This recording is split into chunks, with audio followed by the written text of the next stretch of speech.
One never knows nowadays what's going to be happening. So much is going on every month. Um, as we usually do, we're going to take a few minutes for a brief meditation.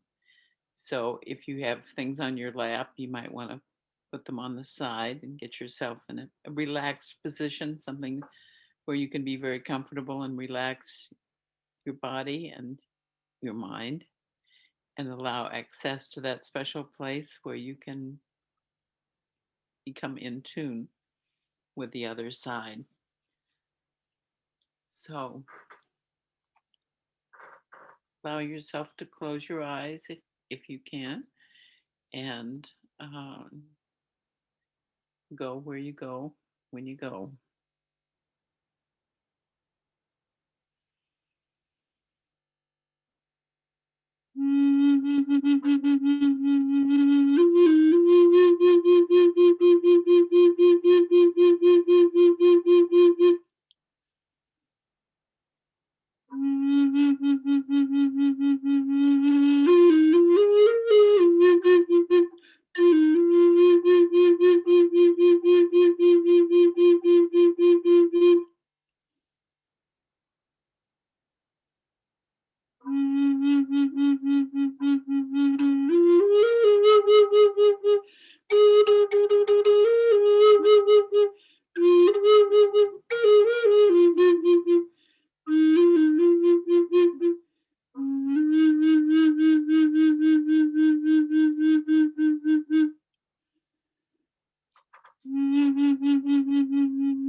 Hi, everybody. Welcome back.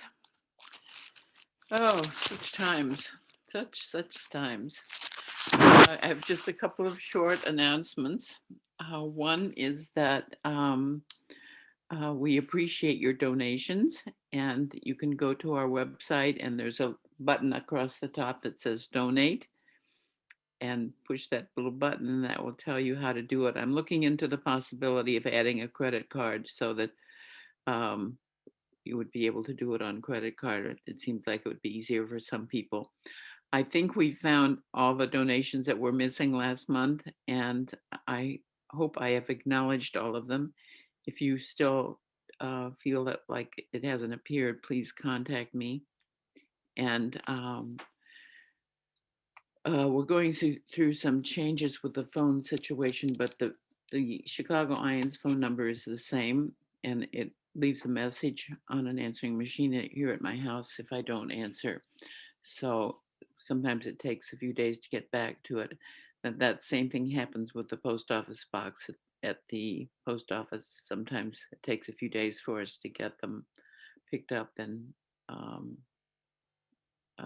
opened and deposited and everything. So we're a minimal operation here. We don't have any uh, hired help, and it's mostly on our board and myself's shoulders. So please be patient.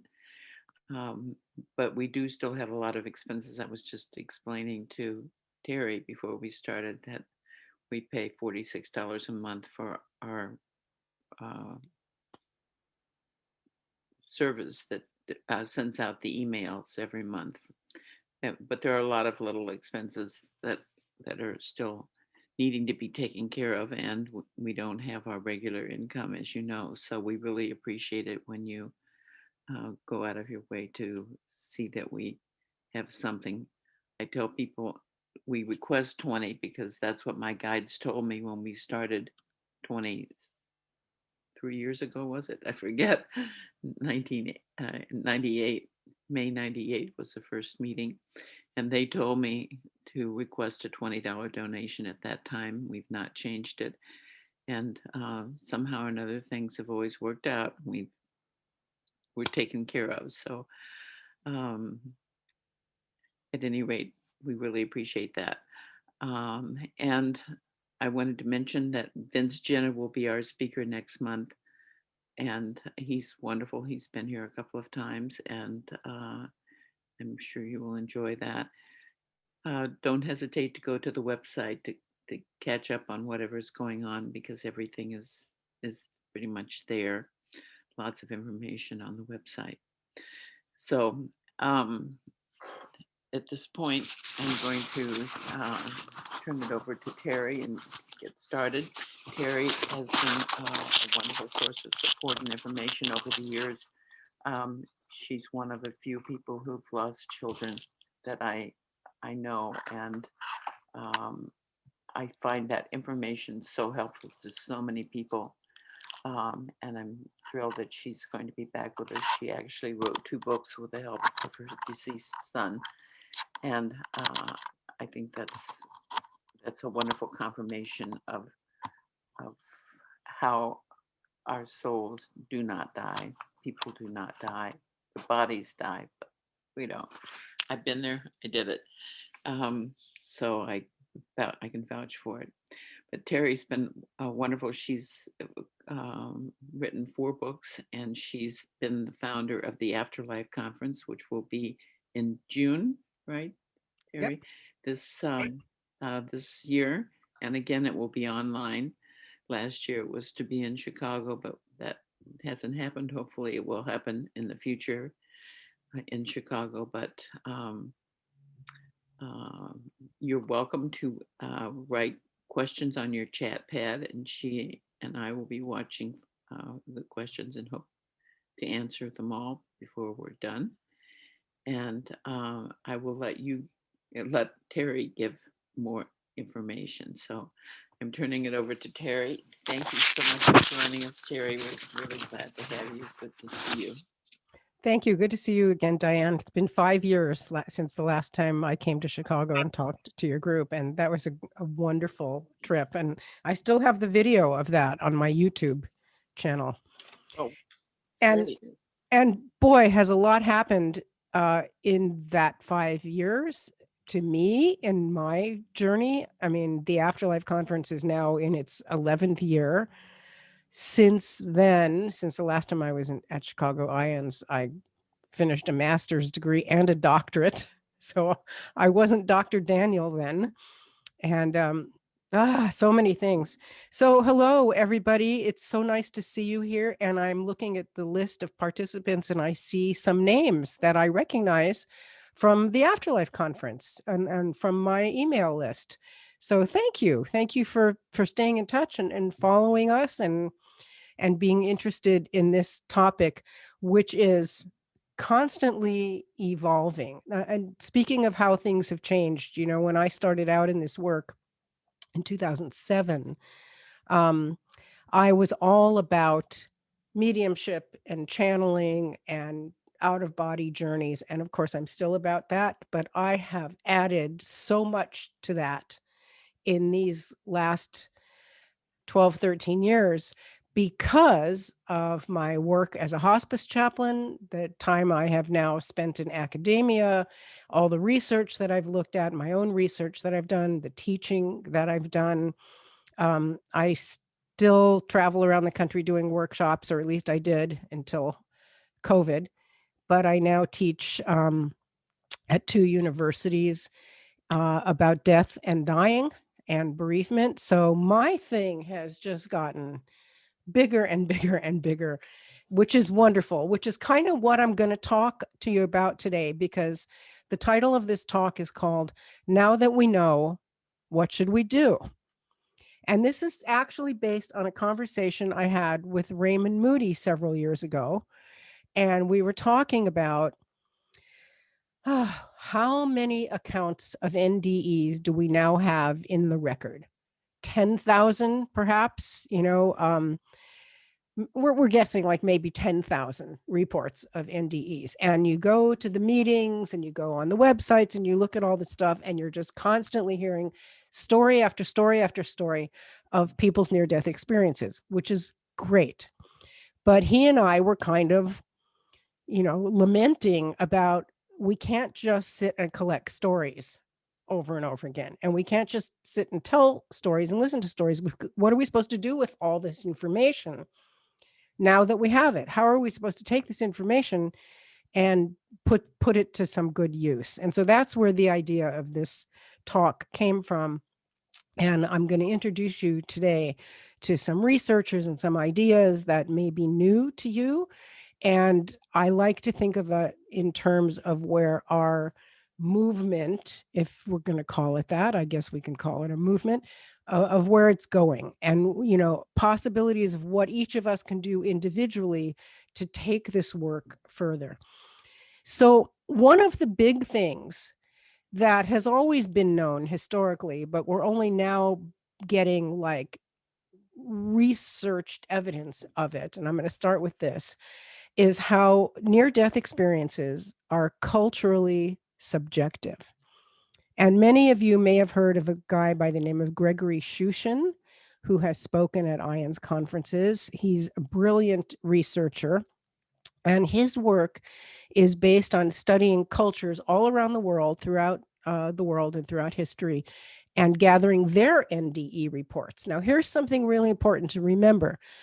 Most of the research, and I don't know a number, but I'm going to say like 90% of all the research that's been done on near-death experience has been done in England, America, and Australia. And it's all Western. And we have what we call a classic NDE because it has elements that are similar across many experiences, like a tunnel and light and beings of light that meet you with love and loved ones and all of that. There is that commonality. But the problem with that research is it's only in the West. And we're now beginning to get research from India, from China, from Africa, and people like Gregory Shushin and Mark Mirabello, who are going all over the world and collecting these. And we're finding out that it's very different, that not everybody gets light, not everybody gets beings of light. In fact, one of the studies that came out recently in India showed that it's more often that people in the East see religious figures in their NDEs. You would think here in the West that we'd get a lot of Jesus, but it happens more frequently, at least in this study, in India and China and Indonesia. So I'm going to show you some slides and go over this, but one of the things that we do know in classic NDE accounts is that there is kind of a period of healing. And there's an interesting discussion about, do our cultural and religious stories influence our NDEs, or do our NDEs influence our cultural and religious stories? And that's like the big discussion that's going on. So this period of cleansing and healing, for example, could be compared to purgatory, if you think of it in terms of purgatory. And so we're seeing all these things, and then of course in the Buddhist Bardo, the whole 49 days of Bardo is a period of cleansing and purging and coming face to face with your demons and your inner stuff and your wounds and your traumas that you've carried from lifetime to lifetime. And so the idea that I want to talk to you about today is that this stuff sticks to us. Our experiences from one lifetime to the next are cumulative.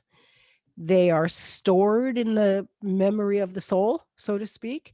And as we go through our incarnations, we're working through all this stuff and we're working through all these relationships. By the way, as I'm talking, feel free to type a question into the chat room. You don't have to wait until the end because I love answering questions while I'm going along. I believe you also can, if you look up at the list of participants, there's a little icon of a hand that you can raise. So you can do it that, or you can just do this and Diane will keep an eye out. Anyway, so if we're bringing our cultural and religious imagery with us into the afterlife, the thing that you got to remember about an NDE is we're not all the way in the afterlife. We just got one foot in the door. And because there's that cleansing and purging period, it's cleansing all the crap that we carry. And a lot of that crap is the religious and cultural crap. So it's the purging place, the purgatory. So the stuff we carry with us does stick to us and it comes into the afterlife, into the doorway with us until eventually we can shed it and start building new ideas and new references that are given to us, I don't know how, from guides, ancestors, angels, wherever we get it from. Nobody knows for sure. You've all heard the expression, well, nobody's been dead and come back to tell us about it. Well, we know that's not true because lots and lots and lots of people have done that. But what they tell us is only what they experienced for a few minutes, because then they were brought back. We don't really know what happens 20 years down the road or 500 years down the road. We only have this very limited picture of the immediate afterlife inside the doorway from people who've experienced it for a really short time. So we have to always keep that in mind when we're thinking about this. Okay, so let me go. I'm going to talk to you a little bit about this argument about how religious ideas came across. I like to think that throughout human history, people have died and been resuscitated and come back and told a story about where they were. It happened a lot. Before we had stethoscopes and brain scans, we didn't actually know if people were really dead. Sometimes they were, sometimes they weren't. That's how we got the saying saved by the bell. Do you all know about that? Supposedly, it comes from a tradition where somebody would be dead, or so they thought, and they would bury them. And they would tie a string around their little finger that went up through the grave to a post in the ground with a bell on it. And if the person woke up from their coma or their death or whatever, they would wiggle their hand and it would ring the bell, and all the people from the village would come and unbury them. Now, I don't know if that's a true thing, but it could just be like an urban myth, but it makes sense because people died and were resuscitated always. And so one idea about this is that they would come back and they would describe what they saw. And if they were in a Christian culture, they might have seen pearly gates and streets of gold and Jesus. And if they were in another culture, they would see other things. So for example, in Mark Mirabello, it's a really good name to remember in his research. For example, he talks about the Zulu tribe. And they believe that people can incarnate as animals, but only the chief can be a lion. Now, where did they get this idea? Did their culture tell them that? Well, then where did the culture get that idea? You see, it's like a chicken and egg thing. So perhaps the culture got that idea because somebody, or maybe many people, died and were resuscitated and came back and said, I saw our whole village. And my cousin, he was a sheep, and there was my dead mother, and she was a dog. And there were all these, and there were people, and some of them were animals, and some of them were this, but the chief was the only lion. And then maybe 100 years later, some other person died and came back with a similar story, and so on, and until they built this into their cosmology, and that became the belief system of the culture. So now, today in 2021, someone in the Zulu culture may have been raised being taught that people come back as animals, but only the chief comes back as a lion. So what came first, the chicken or the egg, right? The experience or the belief. So that's the argument that's going on. And the argument against, well, it's not really against, but here's what detractors of near-death experience say. If you are bringing your religious imagery with you into your NDE, then that means it's happening in your brain, right? Because those teachings and those images of pearly gates, that's in your brain, not in your soul. And so if that's happening, goes the argument, then it's like a hallucination because it's brain-based. And that's always the argument against NDEs, right? So what Shushan says in response to that is what I've just been basically saying, is that a culture's afterlife beliefs come from the experiences of individuals who've died and returned to life. So that's the argument against it just being in your brain. You see what I'm saying? It's hard to explain because it goes around and around. Yes, I know Rajiv Party, and he did, I edited his book, or his book proposal, so I should remember it very well. But I do remember that, and he saw angels. There are angels in Hinduism, and they may not call them angels, but there's angels in every religious tradition. And because he lives in America and he's very oriented to the West, he might interpret them as angels. But that brings us to that question.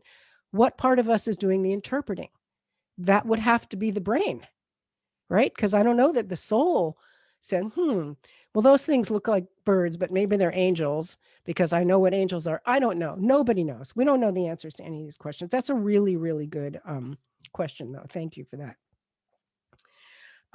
Okay, so I'm going to give you a couple of other examples of the kinds of multicultural things that people experience. So I told you about the Zulus, and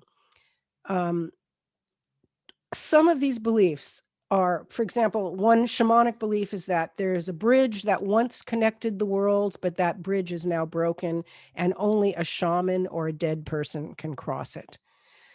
There's an Eskimo belief that where he went in his near-death experience was a village where meat was cooking, because that's something valuable, like meat cooking in a village. And so the things that you value in life, you take into this temporary spot in the afterlife. And yes, I'm very familiar with Michael Newton's work and Life Between Lives. And so I got a whole list of them here. In the 49 Days of Bardo, which is the Buddhist Life Between Life. By the way, speaking of that, if any of you are familiar with Robert Thurman, who's kind of the leading Buddhist teacher in America, his nickname is the Dalai Lama's man in the West. He is going to be our keynote speaker at the Afterlife Conference this year. So go to afterlifeconference.com and sign up. And we just interviewed him the other day, and we had a conversation about this. And what happens in Buddhism is when a person dies, or as they're dying, the priest comes and reads to them from this book, which we all know as the Tibetan Book of the Dead. And the book guides the person through what they're going to be seeing. And sometimes they'll see demons and monsters who are eating their face. And sometimes they'll see beautiful light and love. And the priest will say, okay, you see those demons over there? Those are your personal internal demons. Those are your attachments. Those are your wounds and your traumas. And they're coming there to show you so that you can recognize them and become less attached to them, so that you can heal from them and move forward to a better incarnation. So just recognize those as attachments. And every time you recognize one of those, you move to a higher level of the light. That's how the Buddhist bardo works. Now, how do they know that? How do they know what it looks like there? My only assumption is because many, many people have died and been there and come back and described that. I'm pretty sure they didn't just make it up out of thin air. But then when you go to a theology that has politics and social mores and punishment, like the Judeo-Christian theology, where there's, heaven for good people and hell for bad people and eternity of suffering, where did they get that from? Did people go there and come back? Or did the organized religious body make that up to scare people into supporting the religion? I don't know the answer. I just finished 10 years in theology school. And the number one thing I've learned a lot of things, but the thing I like the best that I've learned is I've learned how to say, I don't know. And as the founder of the Afterlife Conference, I'm supposed to know, but I don't. And that's why I just keep studying this. And it's just so amazing. Okay. So, let's go to some slides. I'm not a big PowerPoint person. I find that when people do talks with PowerPoints, what happens is the audience tends to engage with the slides and not with the speaker. So I'm going to probably bring them in and turn them off and kind of go back and forth. And yes, that's true, Clara, that Jews don't support hell. But in the Old Testament, there is actually a reference to a place near Jerusalem, I think it was called Gehenna, that was a garbage dump. And it was where people went and burned their garbage. And it was the nastiest, most disgusting place anyone had ever heard of. And that imagery from that place, and like only the poorest, most degraded people lived near there. And it was their job to tend the fires. And that created an image of a really bad place where you don't want to go. There are references in the Hebrew Bible to underworlds, but not hell specifically as the Christians created it. And Islam also has that as well. And of course, Judaism has divine punishment. Okay, so I'm going to share my screen. Hold on a minute. Well, okay, before someone's asking, let's talk about hell. Remember now that we're in the doorway, right? And we're having this sort of life review purgatory experience. In that sense, you could say that you're making your own hell just because you're coming face to face with your stuff and it's not comfortable. If I think for myself, like if I'm going through a life review, what am I going to see there that I don't like?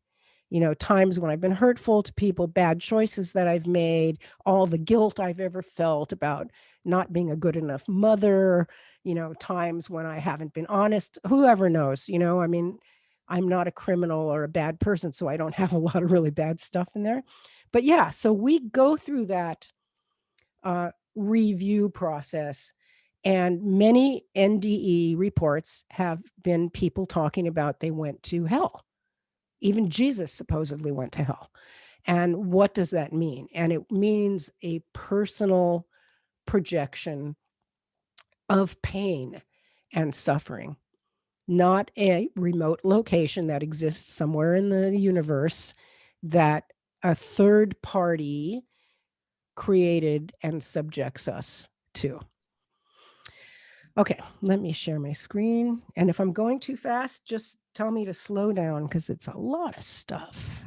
Okay.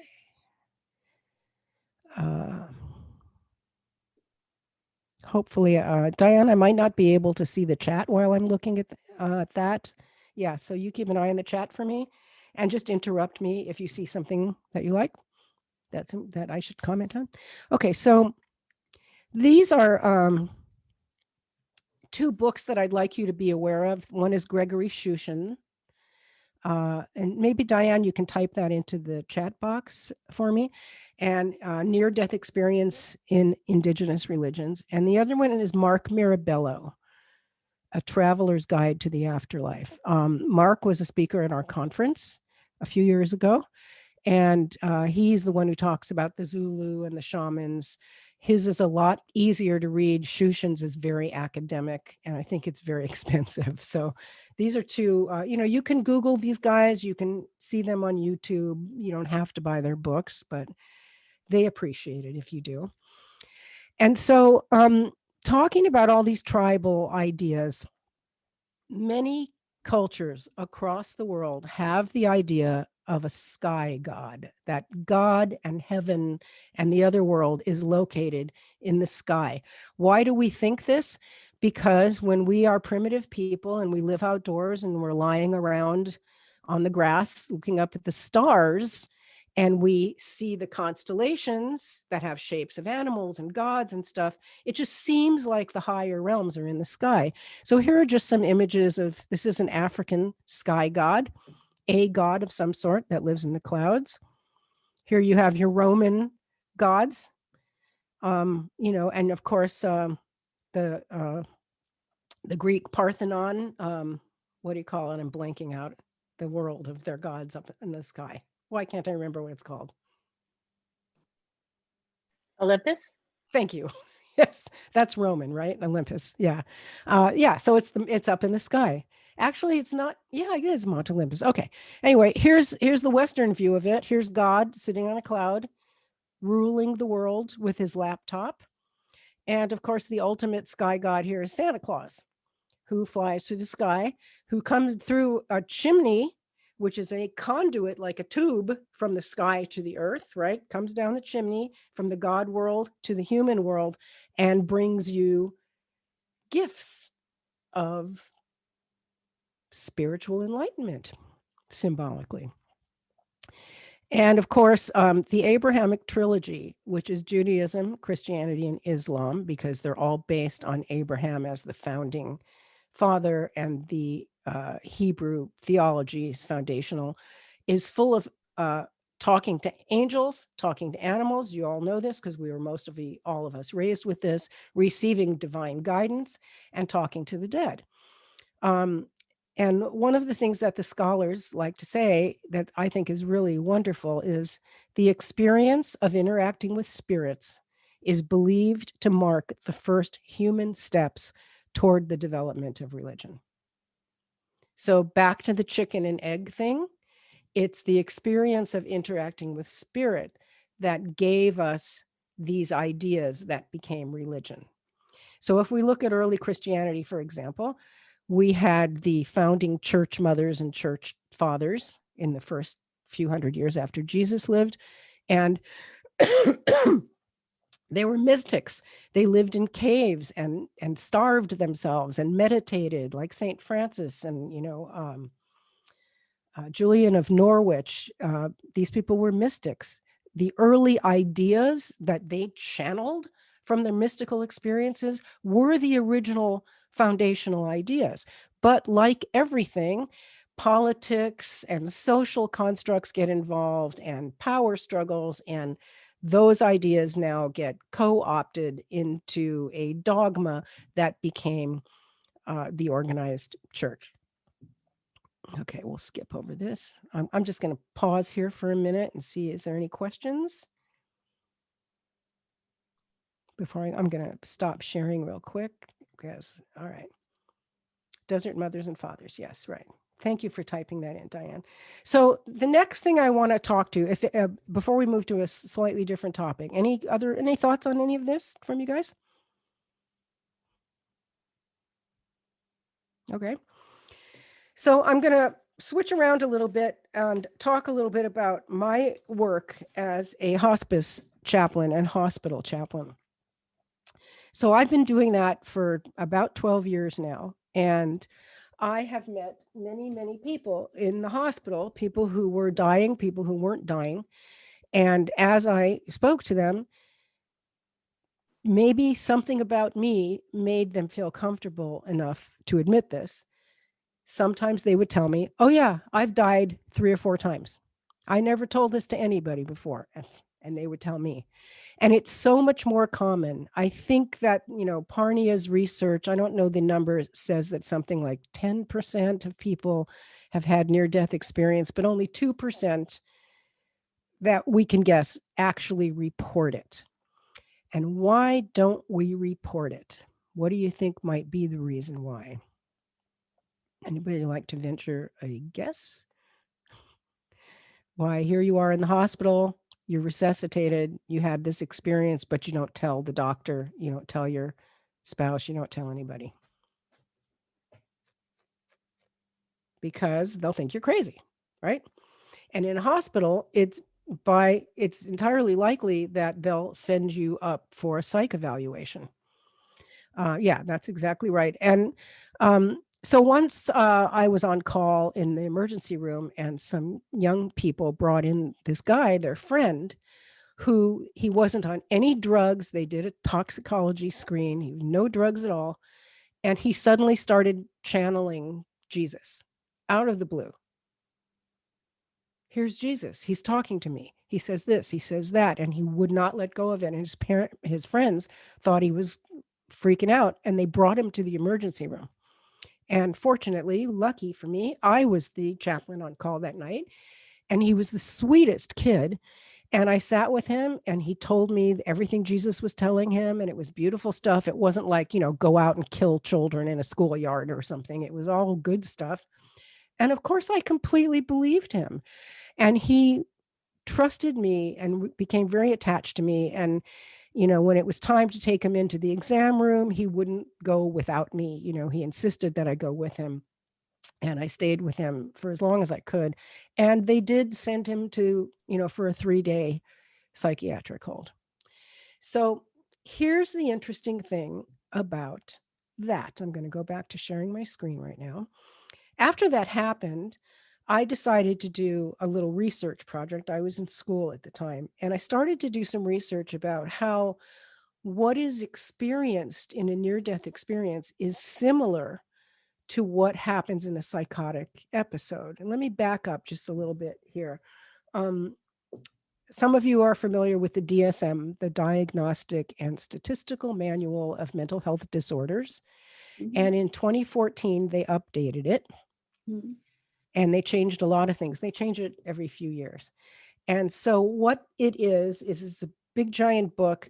And if you are a psychiatrist and you want to diagnose someone and you want to have an insurance code to bill, you all know what that is when you go to the doctor, you have to have an actual diagnosis. And so this book, you look at the patient, you look at all their symptoms, and if they meet X amount of criteria or symptoms under a certain type of diagnosis, then you can slap that diagnosis on them, right?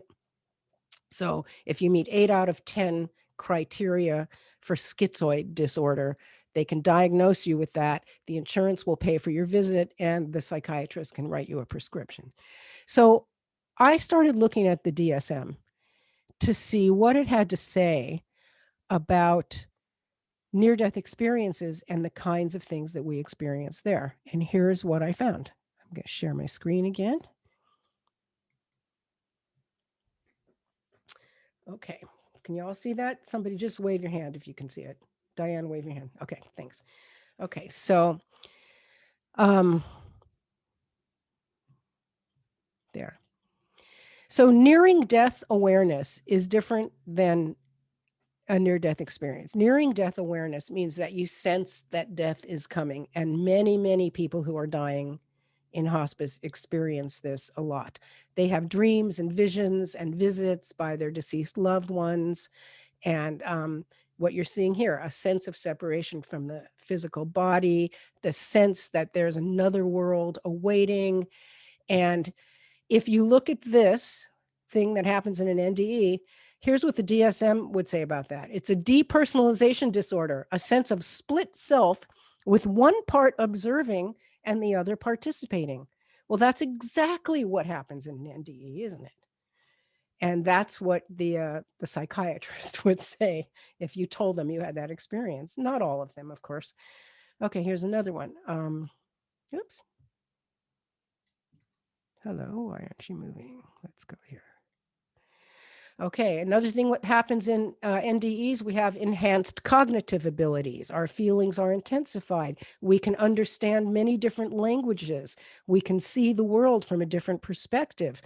We can understand everything about how the universe works. They would call this delusions of grandiosity because you're experiencing an important discovery of great insight. Well, in NDEs, that is exactly what we experience, an important discovery of great insight. I think one thing we can say for sure is we discover that we're not just the body, that there's something beyond the body. I'll tell you the story of a friend of mine, Diane Gobel. Maybe you've heard of her. She drowned this many years ago, 40 years ago now, and she died in the water. And while she was dead, beings came and told her, that she had to go back, the usual thing. And what happened after she met these beings is they put her in what she described as a library, like a giant spiral staircase that was all lined with books. And she was floating up through the middle of this spiral library, floating up, up, up, up, up, and absorbing everything from all the books as she passed them. And when she came up, that's when her body came up out of the water and they found her and she was alive again. It's one of the best stories ever. So that's the enhanced cognitive abilities. Okay, I'm going to go to the next one. Okay, so in an NDE, we have a cosmic encounter with light, with God, with other manifestations of great ontological, meaning, spiritual and multidimensional significance, a recall of past lives or possible future events. And of course, the DSM would call this bizarre delusions, defined as, this is important, clearly implausible and not understandable to same culture peers, and do not derive from ordinary life experience. Well, what does that mean? So a same culture peer might be, if you're just an American person who's not particularly religious, maybe atheist, or maybe you have a religion, that doesn't believe in other dimensions. And so your same culture peers are people who think the same way you do. They have the same cultural references. And you come back and you tell them that you floated up through this library of books.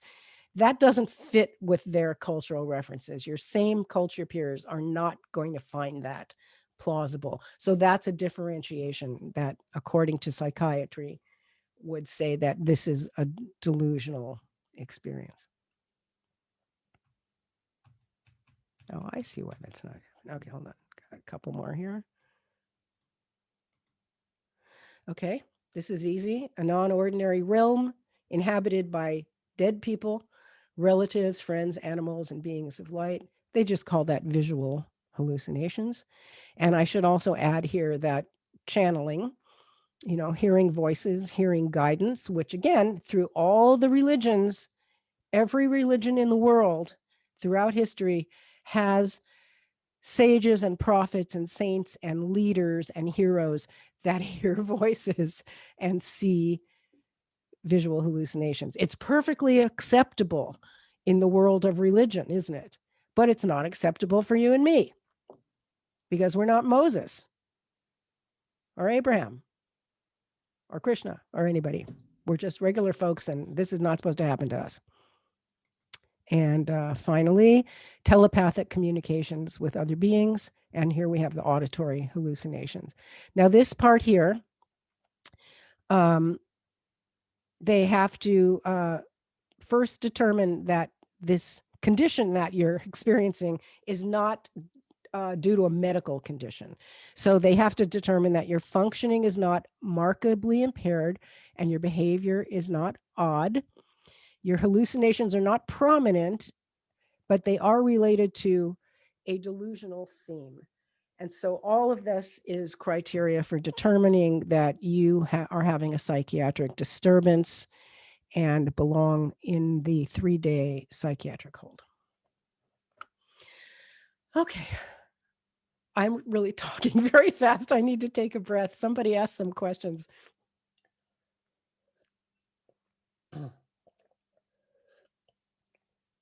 Thank you, Sarah. Sarah says, how can we go to most religious institutions other than spiritualism and say we believe in God and God talks to us, but when God gives evidence of its existence, it is surmised that someone needs treatment? Yeah, that's exactly what I'm talking about. And what I'm going to talk about at the end of this today is, what can we do with this knowledge? You know, we can't go to most religious institutions and tell them what we know because it's not going to fit with their structure. So this is a really, really good question. And that's why we have spiritualism. And that's why we have groups like this, because if you belong to a Catholic church and you know, have a consultation with the priest and you tell the priest, like this kid who came into the ER, that, you know, Jesus came to visit you and told you all this stuff, there are priests who would totally get that. You know, I have a lot of friends who are priests. Most of them are former priests, but I know a lot of people in religious institutions around the world because of my work. And there are many who are aware and enlightened. And then you might ask, why are they still priests? That's another story. A person who comes to mind more than any of them, and if you're not familiar with this guy, you should definitely check him out, Bishop John Shelby Spong. He is an Episcopal bishop. He spoke at our Afterlife conference in 2016, and he talks, go on Google Bishop John Shelby Spong talks about hell and watch that little video. He says, you know, hell is completely an invention of the church. There's no eternal punishment. Yes, there's an afterlife, but it's not, you know, full of any of the stuff that the church tells you. So there's a lot of priests like that. So we're not bashing all religious people. Let's just talk in the context of very traditional orthodoxy in religion. So back to the original question, if you were talking to a priest and you were telling them this, a traditional priest would probably feel really sorry for you, maybe refer you to counseling, tell you to get some help. But here's the interesting thing. Speaking about Catholicism, it's completely acceptable for average people to have visions, because just think about all the children and the people around the world who've had a vision of Mary, right? And what they have in the church, if you go there, let's just use this example, the kid from the ER. I had a vision of Jesus. And if he really persisted and he told a whole lot of priests and he went to Rome and he talked to the Vatican and he insisted, they would listen to him. And there's actually a test that they put you through if you get that far up in the hierarchy, where you'll go before all these committees and these evaluators to determine if your vision was legitimate. All those famous visions of the Virgin Mary that have happened around the world that you've heard of went through that process with the church. I can't remember what it's called. There's a name for it. You can Google it. So this is interesting. Thank you, Mercedes, about this. It makes you think that you would never admit your experiences. So here's the thing. You don't need to admit it, your NDE, to your doctor. Why do they need to know that? What you would do instead is you would take your experience and talk about it at IANDS, or perhaps contact some of these researchers that I'm going to tell you about in a minute. And, you know, get into these clinical studies that they're doing. Put a bookmark in that. Remind me to come back to this idea. So, you know, you wake up in the operating room, in the recovery room, and the nurses are there. You know, now you're going to really want to tell somebody because it's so powerful. And you're going to say, oh my God, nurse, I was just in this place and I saw my grandmother and my dog that I had one. And, you know, go ahead and tell them that. The nurse will think that you're just hallucinating from the drugs that are still in your system. I wouldn't make a big deal out of it in the clinical setting, but you can talk to a chaplain, and almost every hospital has a chaplain. So if you have an experience like this in a hospital, ask to see a chaplain. And chaplains come in all shapes and sizes and forms and religious views. But a good chaplain is trained to not bring their own beliefs into the room.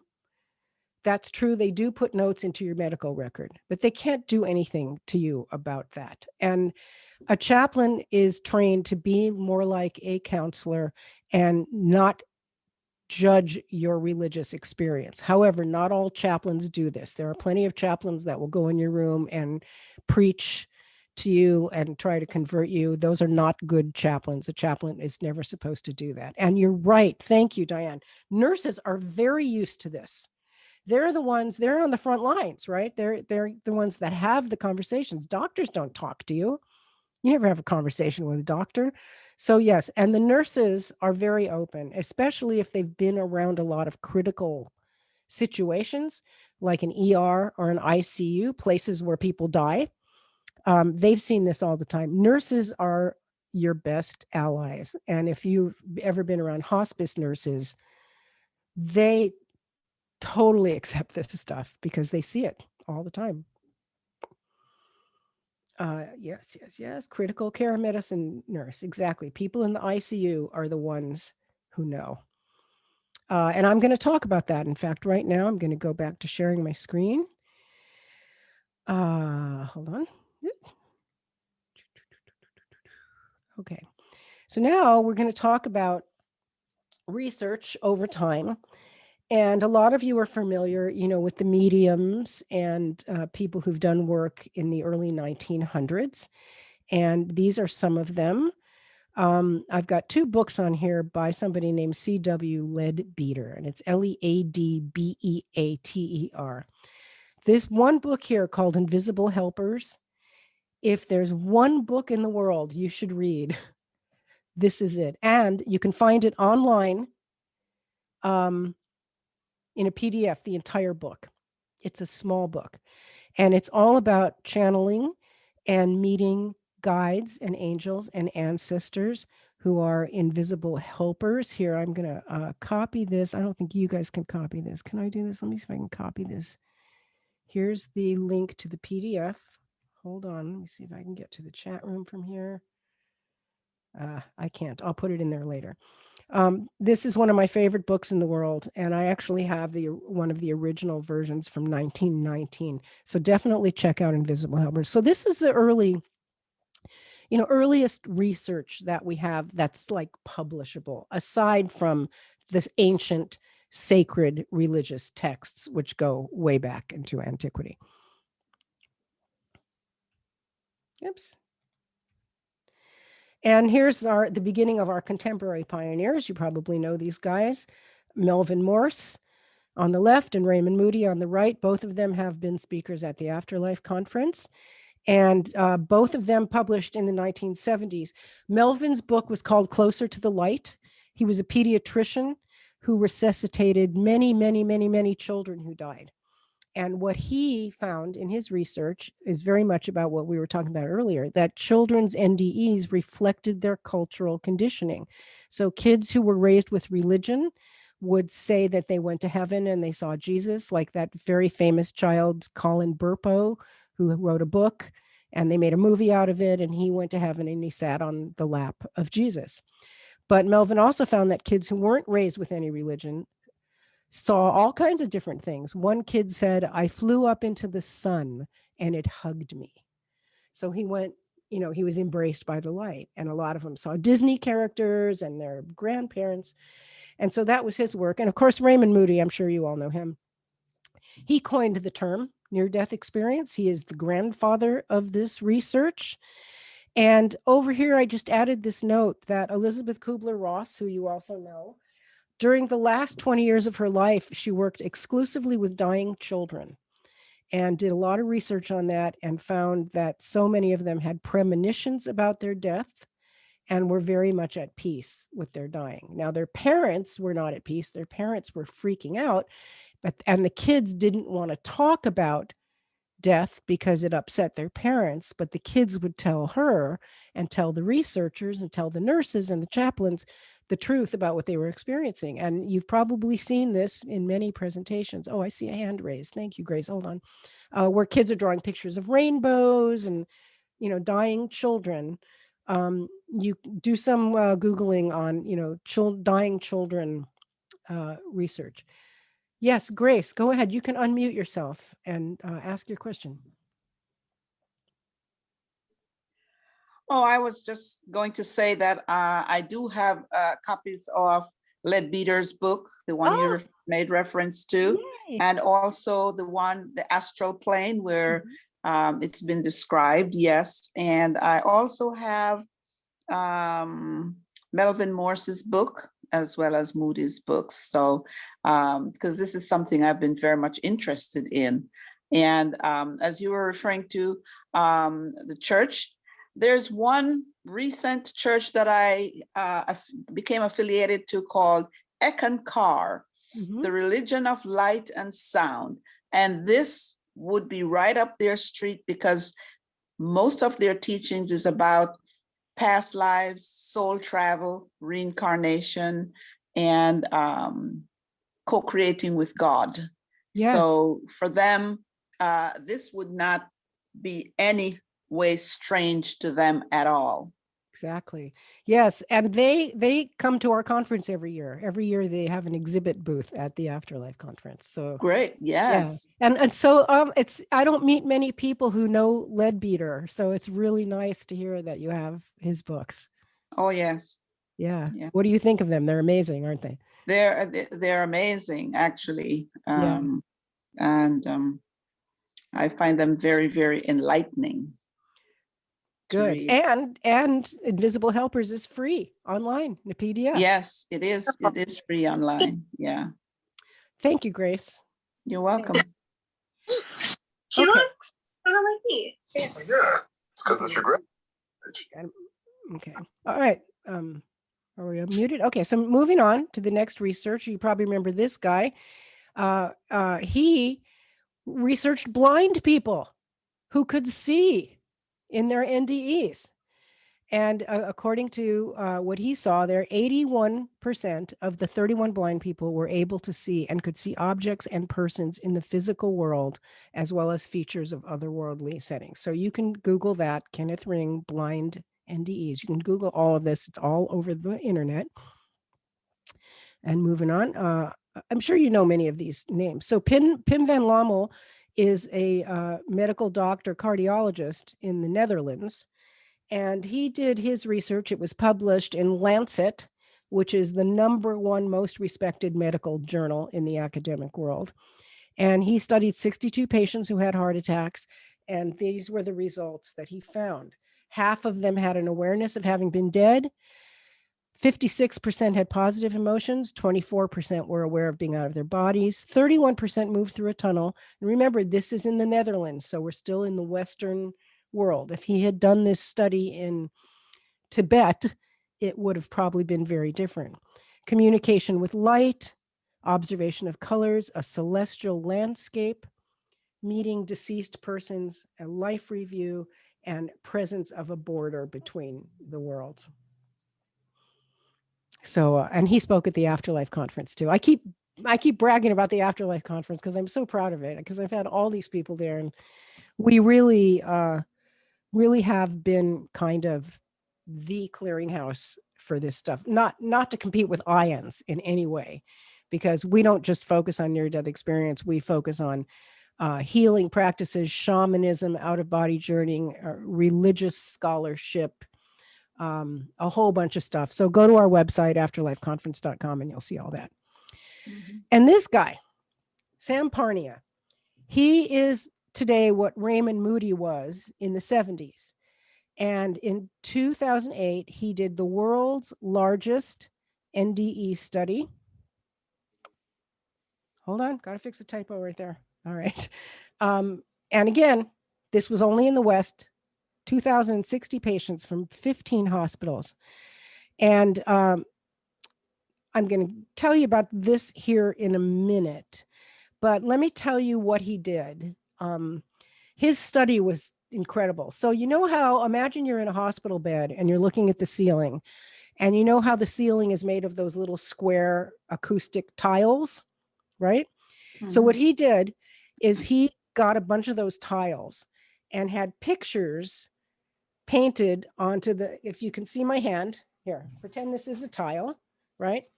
And he had a picture painted here where this yellow thing is, a picture of a dog, a picture of an apple, a picture of a house. And then he took the tiles and he had them suspended from the hospital ceiling about 4 inches from the actual ceiling on wires. So here's the actual ceiling. And here's the tile with the picture right here, right? And then the patient's down here in the bed. The only way you could see this picture is if you're up on the ceiling in that 4-inch space, right?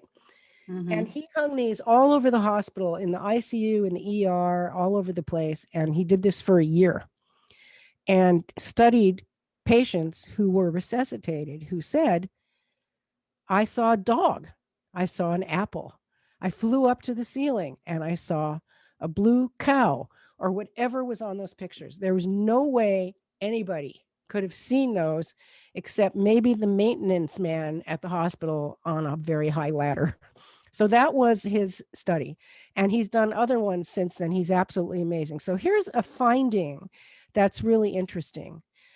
46% experienced mental recollections that were not compatible with the common model of NDEs, including fearful and persecutory experiences. So let's go back to what I said earlier about the common model: light, a tunnel, receiving knowledge, feeling love. In his study, 46% did not experience that. And he's not saying which percent included fearful and scary experiences, but it was a percentage of that. And I don't know what that number is. So some people did have an experience of what they might call hell. But as we mentioned earlier, it's the stuff you bring in with you. And here are Parnia's 2 books. What Happens When We Die is the one that talks about the study that I just described.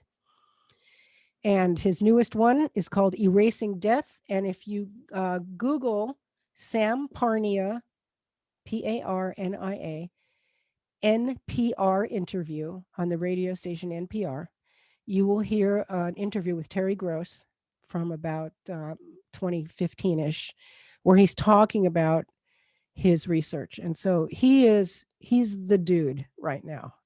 So, this, and again, I hope that you're seeing that I'm sort of following a theme here. And when we first started, I was saying how much has happened in the last 5 years. So this really is kind of a review of what's happened with near-death research, because it has to move forward. We can't just sit and tell stories all the time. And if we're going to move beyond just telling stories all the time, we have to look at multicultural belief systems and religious influences and medical interpretations and all this other stuff. That's how we bring this into the into society. Okay, and this is research that's going on right now. These guys at the University of Virginia are studying near-death experiences in children and children's past life experiences. So it's called the Division of Perceptual Studies, the University of Virginia. And then this guy, I don't know about you, but I'm really excited about seeing that this work is being done, that it's moving forward. So this is Chris Kerr. He is a medical director at a hospice Buffalo. And if you Google him, go see his TED Talk, just go Christopher Kerr, Kerr, TED Talk, and you'll find it. His talk is called I See Dead People. And he observed his hospice patients doing all these things that we typically see in hospice, having visits from loved ones and relatives, certain things they do, like a lot of hospice patients are dying people. When they're dying, you'll see them do things like they raise up their arms, like they're like the way a baby raises their arms when you're going to pick them up. And so he did a study on deathbed dreams and visions. He calls them, let's see, right here, End of Life Dreams and Visions, or ELDVs. And this is what he found. At least 88% of the people he studied in hospice, 88%, had at least one dream or vision of another world. 99% of them believed him to be real. Most of them had loved ones involved. 60% were comforting. 19% were distressing, and 21% were a mix of both. And so for distressing, imagine if you're a person who never believed in an afterlife or in meditation or any other kind of dimension, and all of a sudden you find yourself in another dimension. Whether it's pleasant or not, that is going to be distressing for you. He said that there was a minimal amount of religious content. And again, he did this in the West. As participants approached death, they had more and more visions and dreams as closer they came to death. And he, as a physician, made in his study clear distinctions between these experiences and delirium or psychosis. So going back to that DSM thing, he was able to say, here's why this is different than a delirium. And oh, by the way, he's been to the Afterlife conference and spoke to us twice. I'm so proud of all these people. Okay, and so now here's the really exciting news. This guy, John Fisher, in 2013, and I don't know why everybody in our movement doesn't know this, but the Templeton Foundation came up with a $5 million grant. That's a crazy amount of money for a grant to study what he calls immortality, but he's really studying the afterlife. And in this $5.2 million, what they did is they divided it up among researchers at different institutions to study different aspects of what they're calling immortality. And they don't mean physical immortality of the body. I wish they didn't use that word, because that's what everybody thinks immortality is. They're talking about the immortality of the soul. So here's how they divided up the $5 million. So this is a partial list. One group is doing something called they're studying life reviews as reported in NDEs. Another group is studying afterlife beliefs in Chinese culture. This group here is studying, does the belief in the mutability of self, meaning that the self can exist in different dimensions, reduce the fear of death and belief in an afterlife in Christian, Hindu, and Buddhist cultures? So they're making comparisons and studying different cultures, which is exactly what we want. And this one here is how the prospect of being able to live indefinitely, not the body, they're not talking about the body, but the soul, changes people's investments in aspects of the religious beliefs. In other words, if you begin to understand that the soul lives on, is that going to change theology, change your religious beliefs? So somebody's studying that. And these are researchers in big universities in Barcelona, Israel, Canada, all over the world. There's a link there where you can find this. Here's one about how to model immortality in virtual reality. And again, how does it, if, you can get a sense of an afterlife, how does that affect the beliefs, attitudes, and character and behavior of people? And here's one you'll love. Somebody's actually studying IANDS, and they're calling it the near-death experience movement. And some big university is studying the role of near-death experience in the emergence of a movement. And that's us. So they're studying us. Yay. Okay, I'm going to stop sharing and answer some questions here. Let's see. Rosamond, you want to unmute yourself? Is that your name? It says Rosamond's PC. Yes, had to figure out how to do that for a minute. Yeah, I have a couple questions as you've been talking. I think that, when you talk about multicultural beliefs and how that affects what people experience in an NDE experience, does that really cast doubt then on to those who don't believe, the credibility of an NDE experience?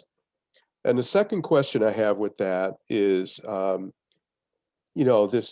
whole field of past lives, whether a person in this life kind of recognizes or experiences or has experiences that seem extremely familiar. Like for me, it's water. you know, and then I was told by a psychic that I had drowned in 3 of my past lifetimes. And I've always been and that person didn't know anything about my fear of water.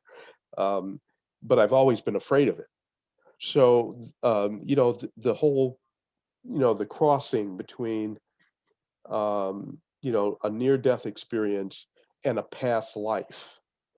And how is that overlapping? Because I think that's a, you know, that's a question. How does my NDE experience, so to speak, correlate with my feelings of or sense of having past lives?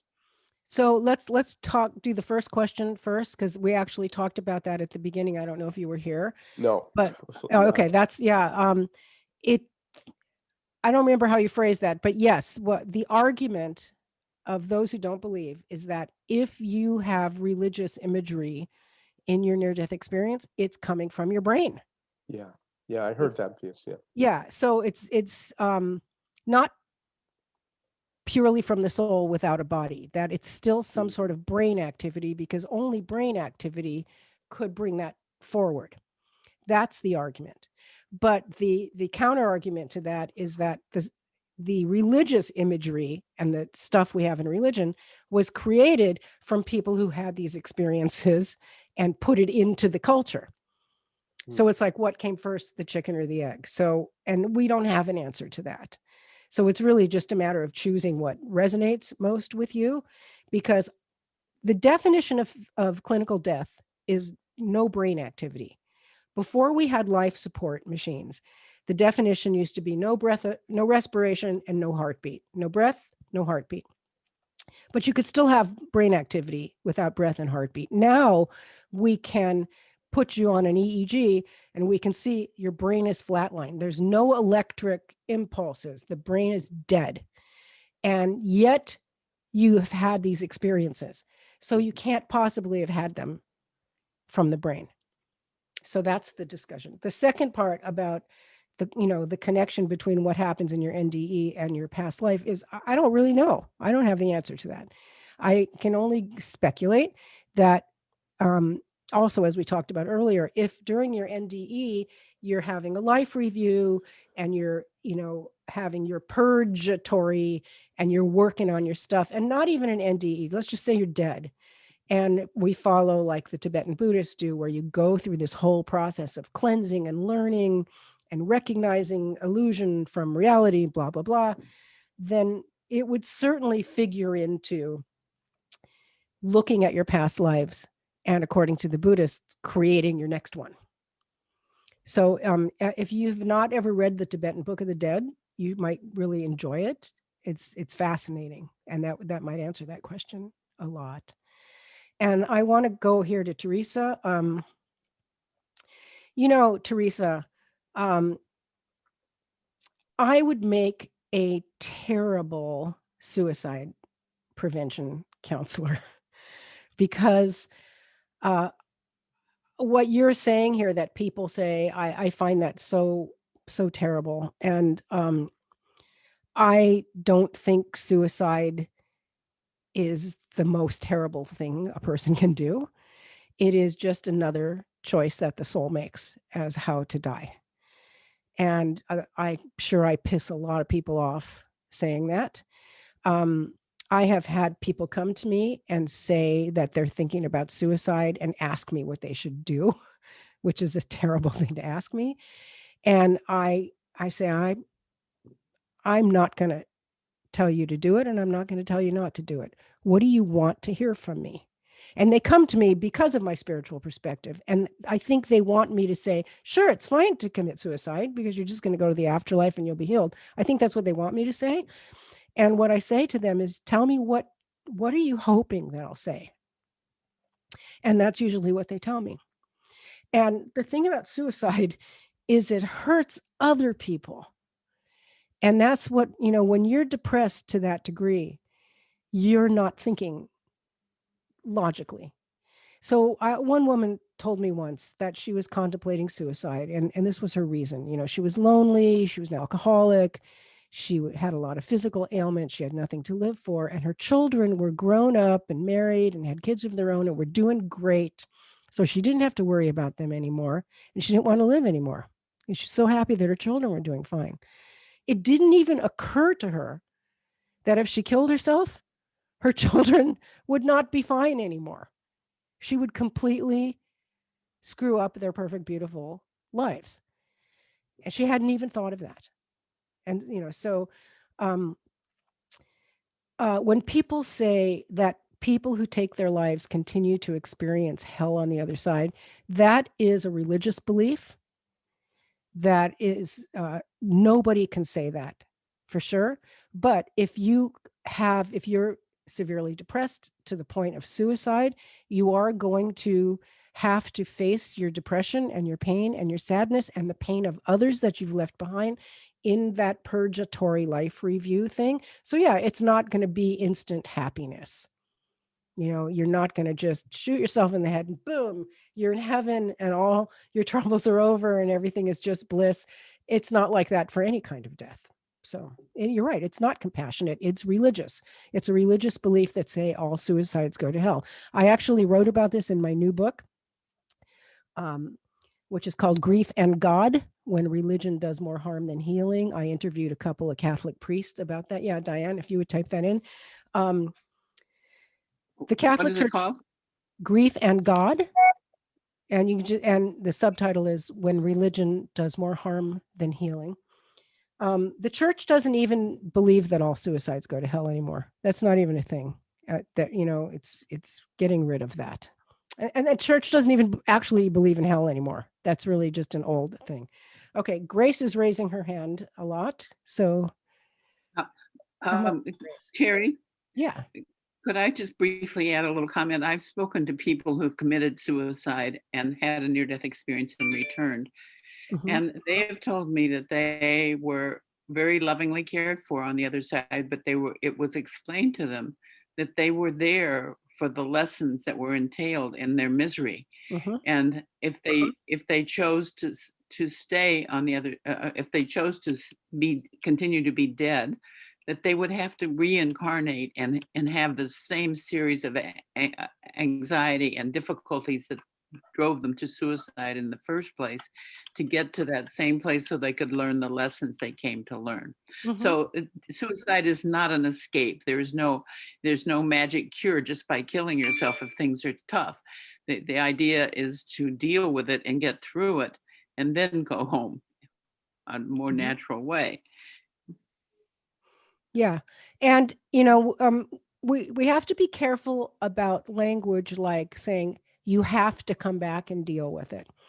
And this is where we end up in our Yes, culture great. putting a Judeo-Christian spin on a Buddhist concept. And the Buddhist concept Mhm. is karma that nobody understands. And the way we have understood it in the West is to say that, like, if you do this, then you have to get the consequence. Well, that have to thing makes it sound like it's been given to you from an outside source. I'm And sorry, I shouldn't have used that. no, it's okay. Everybody What I- uses that.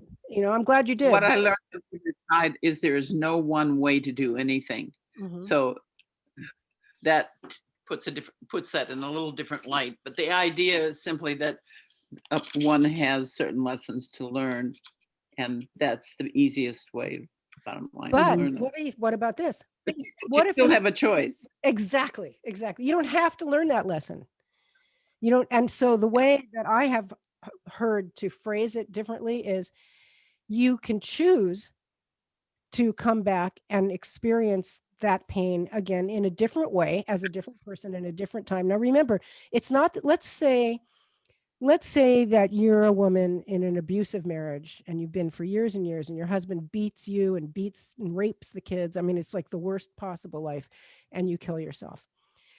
You don't have to choose to come back in that exact same life. You can come back in a completely different life with completely different circumstances, but the That lessons teach are you the the same. same. Right? Right. Yeah. Mhm. And so you can say, well, you know what? I do want to work on that lesson, but I probably don't have to be in that kind of marriage anymore. How can I learn that in another way? this time, because now my suicide has become part of the lesson. Now I've learned the lesson of causing so much pain for all these people who are grieving for me. So now that gets put into the mix. So everything turns out to be different. And with horrific medical problems, same thing, no different. I mean, it doesn't mean that you have to come back and have cancer again. Right. You know, but what you will learn from that is how everything affects everything else. So if you kill yourself because you're suffering from cancer and chemo, that is going to create a ripple effect in your world, in your loved ones. And this is something, I think this is the big lesson of all of it. And this is, I've written about this in my books. I think what we learn is that everything is connected like pieces in a kaleidoscope. And Diane, you've probably heard me say this before. And inside a kaleidoscope are all these pieces, and they're all separate, but they're in one container. But every action of every piece affects every action of every other piece. You turn the kaleidoscope, everything bumps together and rearranges. That's what we are. We're the pieces in the kaleidoscope. And every action that our consciousness manifests, it could be anything, you know, jumping in a river, taking a walk, killing yourself, whatever. A tsunami, an earthquake, every single thing, me rubbing my nose, everything moves that kaleidoscope, constantly moving. That's why every religion has a circle of life symbol. The ancient Christian crosses, the Celtic cross had a cross with a circle around it because it's this circular thing. So that's what you learn from your suicide. You also learn about grief and suffering if people are suffering, but I'll tell you what, there are situations where, and I actually know someone who knows these people personally. This was in Arizona several years ago. A man was very sick and diagnosed now 4th stage, whatever his cancer was. He didn't have long to live. And he'd been taking care of his wife who had very advanced Alzheimer's. And they didn't have any money. They didn't have any resources. There was nobody to care for her. And so he decided that since he couldn't take care of her anymore, and maybe she didn't have Alzheimer's because she made a conscious decision in this. So she must have been cognitively okay. They decided that they would kill themselves because there was just no way out of their situation. And they told their children, we're going to do this. We want you to support us in this. And the children were like, oh no, this is terrible. But they talked it through. They made all their end of life plans. They did everything. The only thing they didn't tell their children was how and when they were going to do it. And the children agreed. And what they did is they went out to the lawn in front of the hospital and he shot her and himself. And there were their dead, bloody bodies right there on the grass in front of the hospital, easy to clean up. They didn't want to do it in the house. Their kids were pretty horrified at the violence of that. But in terms of soul groups and things that we learn as a group, I mean, how many amazing lessons were learned from that about grief and supporting end of life? I mean, how many of you would support your elderly parents in doing death with dignity without even thinking twice, or yourself, right? Unfortunately, you know, in Arizona at the time, they didn't have death with dignity and these poor people had to shoot themselves. But now we don't have to do that anymore. Okay, Grace, go ahead. You've been waiting so patiently. It's all right, because I just wanted to reiterate what you've said with regard to the suicides. In fact, just this very week, I think it was Thursday, I just watched a program. I don't know if you're familiar with Cryan, Lee Carroll, and the channeling of the entity Cryan. And he talked about the same thing that you're talking about, that suicides are soul contracts that these individuals have made prior to taking rebirth, and they have chosen how they want to leave the planet by suicide. It's lessons not only for the individual to learn, but also for the family and friends and all the associates with those individuals. They have to learn about grief, releasing, letting go, detach, and all of that. So you're right on track with what you're saying. And it's amazing that I was listening to Cryon on Thursday, and the same thing you've talked about today is the same thing they were talking about. And also the fact that they don't have to come back and do and pick up where they left off, as Diane was referring to. They can be reborn in a different culture, in a different body, with a different sex, whether female or male, whatever the case might be. They don't necessarily have to come back into the same group, and they don't necessarily have to come back and pick up where they left off. That's been kind of a misnomer there. And they don't necessarily have to come back at all.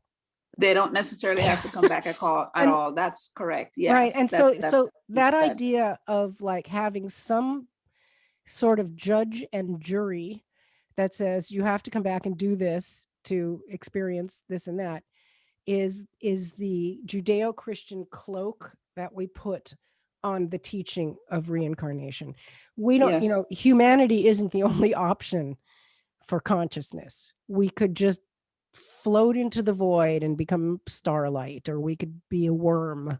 We don't have to choose that lesson. But what tends to happen, as I have learned it, and this is also from channeled information, is that we actually choose to come back and balance that energy. So it's not a tit for tat, it's not punishment, it's balancing. So let's say you were a terrible person, you were a child molester, and you're out there in the interlife working on your life review and healing, and you say, oh my God, this was terrible what I did.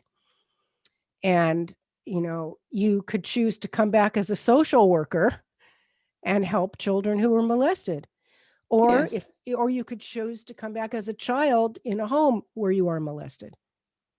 Yes. So you look at children who have been victimized, and you wonder, like, what past life stuff led them to be there. So somebody asked in the chat for me to talk a little bit about my son and my first book, and I will, just in this context. So he died when he was 16. He was severely disabled. He had a very rare metabolic disorder. And after he died, I wrote 2 books with him. I was receiving channel messages from him all the time. And one of the things he taught me was, and there's a chapter in my book, Embracing Death, called My Metaphysical Family Tree. And it's all the stuff that he revealed to me about our connections. He was adopted. I couldn't get pregnant because I'd had 2 abortions and then got my tubes tied. So then I had to adopt when I finally wanted to have a kid, and it was him and his birth mother and his birth grandmother and their connection to us and my husband at the time, and blah, blah, blah. All this stuff, like the pieces in the kaleidoscope, he explained to me how it was all connected. And he said, well, you and I were sitting there in the interlife at like a big cosmic conference table with all the souls that were planning to incarnate interactively with each other in this next life. And you, just talking to me, you, Mom, said that you wanted to learn how to work with grief and loss and help other people. And I, this little soul sitting next to you, said, hey, I can help you with that. I'll come in and I'll be your kid, and I'll have this terrible disease, and you'll learn about caregiving, and then I'll die, and then you'll have a lot of grief, and then you'll be in, the skills that you have as a teacher will come forth, and you'll get your choice of what you want to learn in this life is how to be a healer and teacher. And someone else at the conference table says, and I'll come in and I'll be your abusive husband. And somebody else says, and I'll be the paramedic who resuscitates you at the hospital. And I'll be your mother and your sister. And we go like, yay, high five, we've got a plan. It's perfect. And then boom, we all come to Earth. We meet up at different times, right, in our lifetimes. And we don't remember any of this. And then here you are, and you're like, oh man, I'm married to this abusive guy. I didn't choose this. Or like, oh shit, my kid has this horrible disease. I didn't choose this, because we don't remember. But the soul does. Then the soul knows this. And that is why, back to what I said about, children that are abused and suffering, and everybody who's suffering, like, why? Why does that child have that horrible life? I don't know why, but something in that cosmic round table has a reason for it. Now, you can't tell that to anybody. I deal with people in my work all the time whose children have died, and I would never say that to them. Oh yeah, well, your kid died because, you all had this plan. I might say that years later. I might say that if somebody who already thinks that way comes and asks me, and I can see that that's already their thinking, then we can talk about that. But generally, in my work as a chaplain and a grief counselor, I would never, ever, ever say that to anybody. I would let them sort of lead the way. Let's see. Any other hands, questions, anybody? Grace, is your hand up again, or is that an old one? Let's see. I think, okay. All right. So I'm going to come now to my conclusion here. So the bottom line, and the thing that is the point of this whole conversation that we're having, is what can we do with this information? And I'm trying to do this on, give me a second here. Okay, I want to try something with my slide that I tried this morning, because I told you I'm not a PowerPoint person. Okay. Oh, wait, never mind. Got to share a screen first. Bear with me. I'm just learning how to do this thing. You'll see in a minute. All right. Share screen.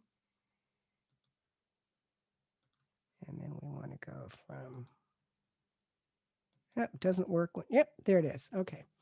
All right. So how do we be more proactive? Somebody asked earlier, how do we take this to a church or a religious body and tell them what we know? I just noticed that there are other hands up. Can I come to you at the end? Because this is pretty quick. Okay. So here's some things you guys can do. Now that you have all this knowledge and all this wisdom, what can you do to help the cause of our movement? So here are some tips. Yeah, it works. Become a hospice volunteer. If you got some time on your hands, you're comfortable with death and dying and grief, it's the best way to get your foot in the door and get some experience with seeing people having these amazing visions and stuff. As a volunteer, you will be very limited in what you're able to do. You really aren't allowed to have deep spiritual conversations with people unless they initiate it and they lead the conversation. And what might happen if you do that, which is what happened to me after a few years of being a hospice volunteer, I realized I wanted to become a chaplain so that I could have those conversations with people, because I learned quickly that as a volunteer, I was not. So, that could start you on a whole path. Spend some time around death and dying and sitting at the bedside of dying people that are not your own, not your mother or your father or your child, but total strangers that you don't have those attachments to. That's, we love volunteers in hospice, so you're helping us and you're helping yourself. Next one. Study with good teachers. Now, there's a lot of millions of books out there about this, and most of them are pretty good. Some of them are not.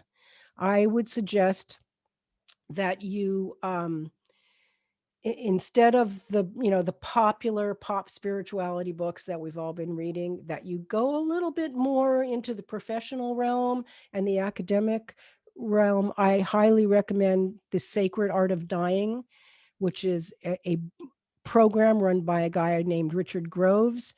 He has workshops and seminars and trainings.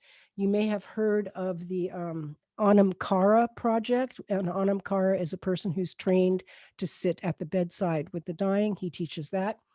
There's also HFA, which is Hospice Foundation of America. Diane, maybe you can type these into the chat.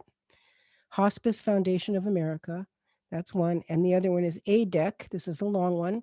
Association for Death, Education, and Counseling. Look those up, sit in on some of their seminars. You can get continuing education credits.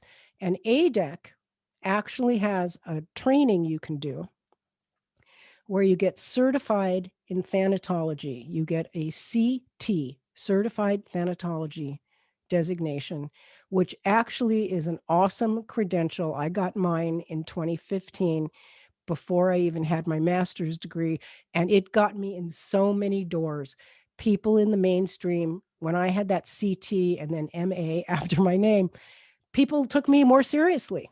I could talk to a clergy person or a nurse or a doctor about this because I had these credentials. It makes a difference. And, you know, I am, I guess, a bit of a snob about this because I spent so much time getting credentials. But if, you know, I have people ask me all the time, they say, I'm a death doula. I did the death doula training. How can I get hired by a hospice? How can I get my foot in the door at a hospice to do this work? And the answer is you can't.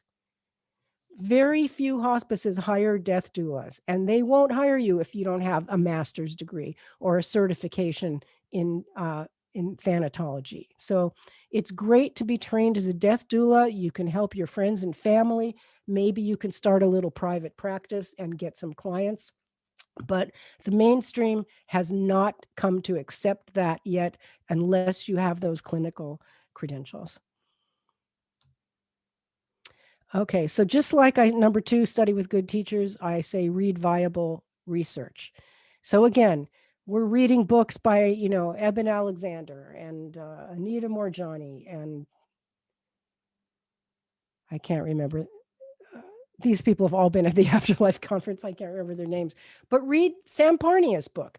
Read Therese Rando and her work on grief. There's so much stuff. The spirituality books are helpful, but if you want to get your foot in the door professionally, you've got to go up to the next level of academic reading on whatever your topic is. There's something called Google Scholar.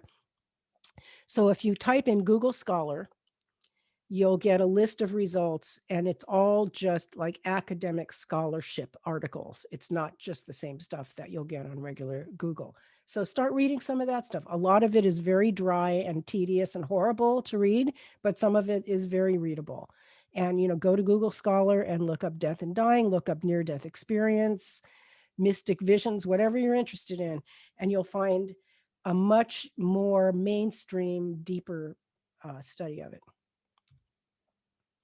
Okay, this I already said, get some academic training, get a credential if you already have one, get some clinical experience. You can do a unit of CPE, clinical pastoral education, and actually get some experience working in a hospital and helping people with their spiritual issues. And you can Google that, clinical pastoral education, CPE, and find out if there's a way to do that somewhere where you live. You can do most of it online. And finally, I think I'm just repeating myself here. Take CE courses and get credentials. So those are my tips on how to be proactive. I'll send you guys all that stuff later, and I will stop sharing and we'll do some questions. I don't know why I missed all those hands. Okay, let's go to Karen. Okay, thanks, Terri. This has been great. When you're working with people, you know, as a hospice person or a chaplain and they're dying, what is the general experience? Because obviously, not that many people are going to talk about, you know, meeting their soul group on the other side and all that. What's the general? What happens?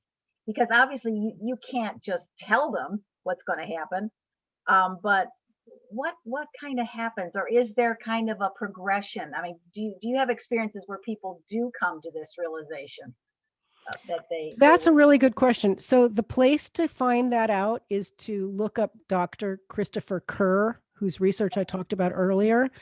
Google him, because that's exactly what he studies. He studied all these people and he followed that progression. A lot of the hospice patients don't talk. They're dying. They can't talk. So it's very rare to have those kinds of conversations with them because so many of them are pretty far gone and they're not verbalizing anymore. Yeah. And most of them in America are religious. And so they're going to be getting their spiritual support from the Bible and from their spiritual beliefs. And if they do have a dream or a vision, they might tell you about it. They might not. The nurses, as we said earlier, they're the ones who knows. That's a better person to ask than me. But they're all across the board. I'll give you an example. I had a lady one day and she was really freaking out. She was it was this beautiful inpatient hospice and they had this beautiful room they called the living room. There was a piano, it was beautiful. And she was sitting in her wheelchair and she had so much anxiety. She was just freaking out. And she was saying like, "Oh, Jesus, help me, Jesus. I'm coming to you, Jesus. Oh, Jesus, Jesus." She was just like going nuts. And actually that wasn't the story I wanted to tell, but I'll tell that one anyway. And so, there was nothing they could do to calm her down. And I called the nurse and I said, "What could we do?" And they said, "Well, let's see if we can just get her to lie down in bed." And she was just calling for Jesus. And so I grabbed a Bible and I just started reading to her. I think probably from the Sermon on the Mount. I can't remember what it was, but something that I thought would be peaceful. And she immediately calmed down and got a smile on her face and died.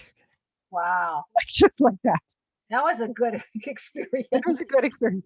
The example I was actually meaning to say was another lady in hospice who was very awake and alert and wasn't really that close to death. And I did a guided meditation with her that I can send you. I have it recorded. I'm going to type my email address in here. So if any of you guys want to get a recording of this and be added to my email address, you can email me. So copy and paste that somewhere. Okay. So she had ALS.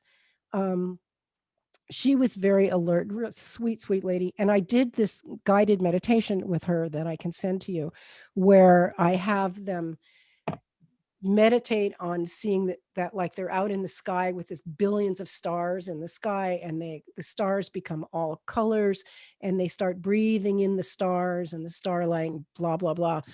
And she loved this meditation and it was very relaxing for her. So I came back a few days later and she was much closer to dying. And she told me she had a dream. And in this dream, an angel came to visit her and gave her some special pills and put the pills on her tongue. But instead of little round pills, they were stars. Oh, wow. So those are the kinds of processes that I've seen, but I don't see them as much. I've seen people who I remember this beautiful man, and he was very agitated and he couldn't talk. And he had like a little board that he wrote messages on. And he just kept writing, "I want to die. I want to die. I want to die." I mean, he was expressing himself. I saw another lady recently. Her husband had just died. This woman was in her 80s and had attempted suicide twice while living in a nursing home. I don't know how she did it, but they kept saving her. And she was just curled up in her bed, just all sad and crying that she wanted to die. And there's nothing we can do. Yeah. Right. Except, to give them spiritual support the best that we can, and some meditations and some peace. And of course, they could do death with dignity, certainly here in Oregon and in Colorado and Vermont, and I think California, Montana, they can do that. Okay, let's move on to Joy. I see your hand is up. Quickly, Terri, I just wanted to add that, you were talking about some people getting some of this information. This video should be up by tomorrow on our website. All of our online meetings starting in September are on our website. And this one will be available for anybody to look at any time from as soon as it gets posted. So the ones from the videos from before the pandemic are on YouTube, and we only have about 60 or 70 on. I've got about another 200. If somebody's good at that and wants to volunteer to help me get them on, let me know. Thanks. Also, you guys, if you email me, I will send you the whole PowerPoint presentation. So you can have all the slides that I showed you. Just promise not to edit it and republish it. That's great. Thank you, Terri. Thank you. Okay, so where were we? Linda, I think, was it? Yeah, no, you Joy. invited me, Joy. Yeah. I'm reflecting on the conversation you had with Diane and the different experiences that your research led you to make a decision or an interpretation about suicide, and the experiences that Diane had with people who had done suicide. And I'm wondering if there's a distinction between people who are just escaping difficulties versus those that are in situations of horrendous medical conditions, death in a terminal illness and so forth, because it just doesn't seem like that would serve a purpose to me. At some point, if you're in horrific pain, you're not processing anything. Well, they are processing something, and again, they're processing the experience of suffering. And a person with suicide for emotional reasons is also suffering. It's just a different kind of suffering. Right. And it's also, there's family issues. You've been a burden to your family and the caregiving and, so much. You're always processing something. So somebody needs to mute themselves. That's shoot. Let me I gotta go in a different room. I want to print out the chat, and I can't do that from my phone, so I opened a second screen on my laptop. Diane, you're going to send a recording of this to everybody, right? And they will have the chat on the recording. Oh, they do? We do not send a recording, but the recording is available on our website as soon as it gets posted, starting like tomorrow. So people can download it from the website if they want a copy of it. Can they see the chat? Pardon? Can they see the chat? You not usually do the chat. They can see everything that was on the screen during the meeting. No, Diane, they won't see the chat. Only the. No, they won't see the chat. Yeah. So if people want to see the chat, when you go to Zoom to your recordings, you can get a link and send that link to everybody, and they'll see the chat when they can look at it on Zoom. Well, also people, if they go to the bottom of the chat near where they are going to type in there, and there's 3 dots. If you hit those 3 dots, they give you the opportunity to download the chat, and it goes right into your downloads on your computer. Can save the chat. You're right. Good. Yeah. Okay. Great. But so I thought that I heard you say you didn't see a lot of trauma in the afterlife related to suicide. But you're saying there's a lot of processing that comes out of that, in addition to processing one's life. Well, because you always have to process your life, suicide or not. It's just suicide is just a different death. Everybody has to process. Everybody has, it's the work of being an incarnate consciousness continues in other worlds. It doesn't just end here. We continue doing the work. So whoever that person is who, had like the couple who shot themselves on the lawn of the hospital, they had all kinds of stuff to process, not just the suffering from the illness, but what did the illness mean? What did it teach them? The relationships. I mean, think about that. So they shoot themselves. Oh, and they called the hospital first. They said, we're on the lawn. We're going to shoot ourselves right now. Bang. And the doctors, they came running out there and scraped them up off the grass. It affected those people too. I mean, think about what it's like being the doctor in the emergency room. And you have to see all of this stuff. And, how does that impact your soul and what you carry with you into the other world? I mean, it's all connected. That's why the kaleidoscope thing is so important. And when you were saying, making suggestions near the end of people to research or read or videos and stuff, you said one of the first book you mentioned was the Sacred Art of Dying or something. I missed the title. That's Richard Grove's. His book is called An American Way of Death, but his workshop's called The Sacred Art of Dying. So just Google that with Richard Groves. Okay, thank you. And you'll find that. And he's doing workshops. He goes all over the world. Here, okay. Thank you. Let me put this here. Oops. and it's also the Anamkara project. And you want to make sure you do the one with Richard Groves because there are others. Right. Thank you. I think Linda, yeah. Hi, I have two questions. One, I Googled death doula courses. Of course, I did not Google Scholar it. Do you recommend anyone? I wasn't very successful. I can recommend a couple of them. So Olivia Barham, Bareham. That would be my first recommendation. I'll type it in the chat room. So find her. And then the other one is Jerry Grace Lyons. So those are my two favorite death doula trainings. I know both of those people. They've both spoken at the Afterlife conference. I have worked with Jerry Grace, taking care of a death. I watched a cremation with her. They're really, these are great teachers. Thank you. That's perfect. Yeah. My other question was, I am determined to be in touch with my mother, who left, transitioned last May. It's my absolute goal. And I have been going through what they call unresolved grief, unresolved complicated grief. I've had more than my allotment of grief counseling with Hospice, which was great, and it's over. I've had several readings, nothing evidential. I've had 2 readings where the first thing that's said is, I have your mother here. Which means they are saying my mother's present. But nothing is really evidential. No, that's not a reading. That's bullshit. Yeah.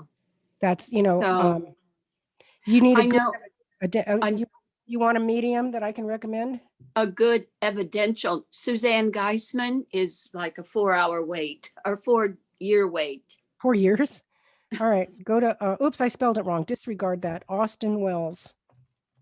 Austin Wells. Here, Austin, I didn't read. She's the only medium I ever recommend. That's how much I trust her. As far as complicated grief, I run an online grief group every quarter. We're actually, the second meeting is tomorrow.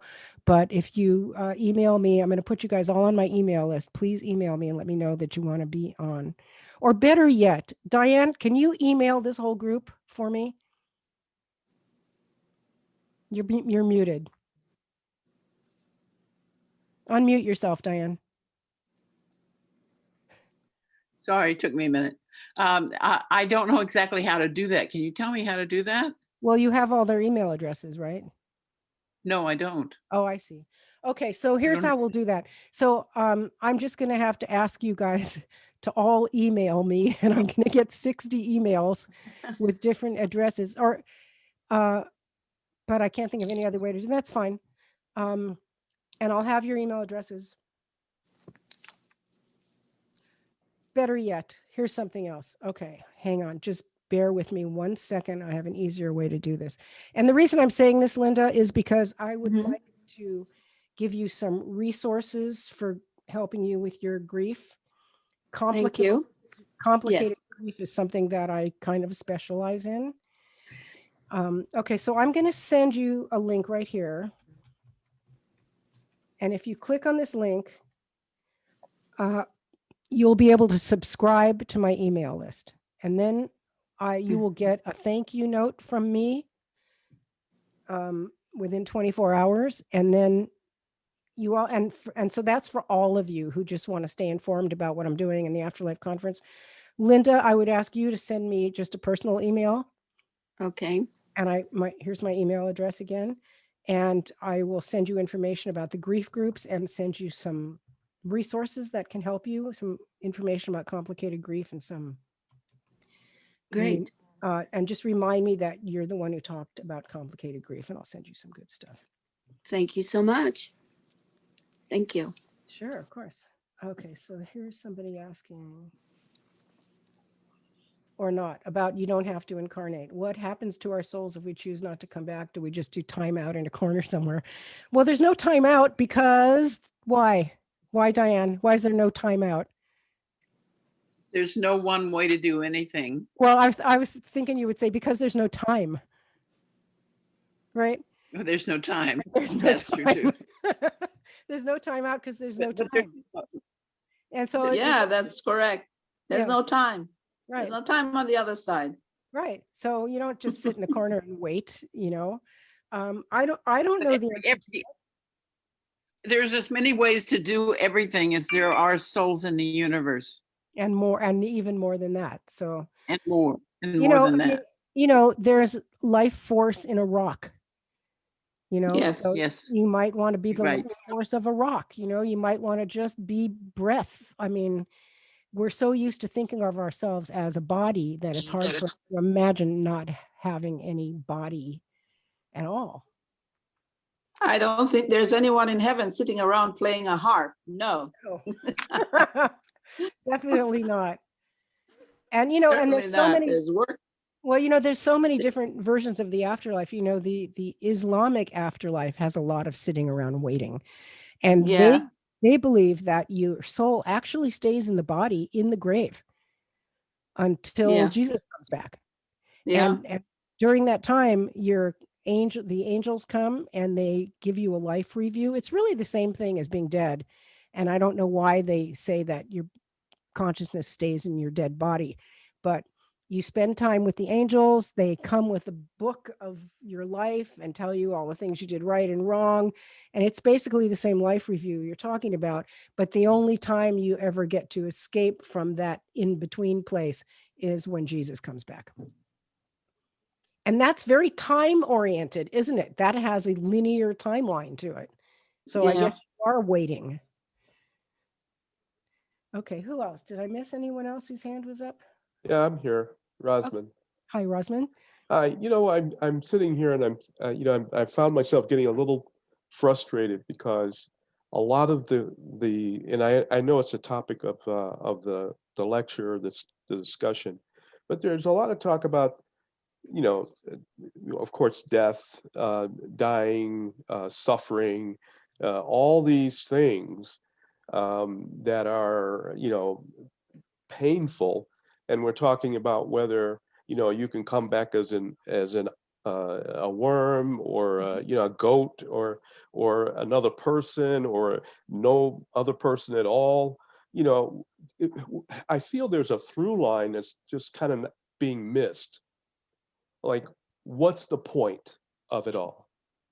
And maybe talking about that a little bit, you know, kind of pulls this together, because what I'm sensing is that, yeah, we got all these lessons and we can do all these things and there's infinite possibilities and all this other stuff, but why? Mm-hmm. The thing is, you know, I'm a big Course in Miracles guy. And where are we trying to go? Where are all these souls and all these different pieces? Where are they trying to coalesce? It's a really good question. And of course, I don't know. I don't have the answer. That's like, you know, what are we and why are we here? I can't answer that. But I do have a resonance with something like that. And it goes something like this. If you've ever heard Esther Hicks, you know, channeling Abraham, talk about how consciousness became physical, they say that in the beginning, not that there's a beginning because there's no time, there was just like this loose mush of consciousness in the universe. It wasn't really doing anything particularly. It was just existing as thought, let's say.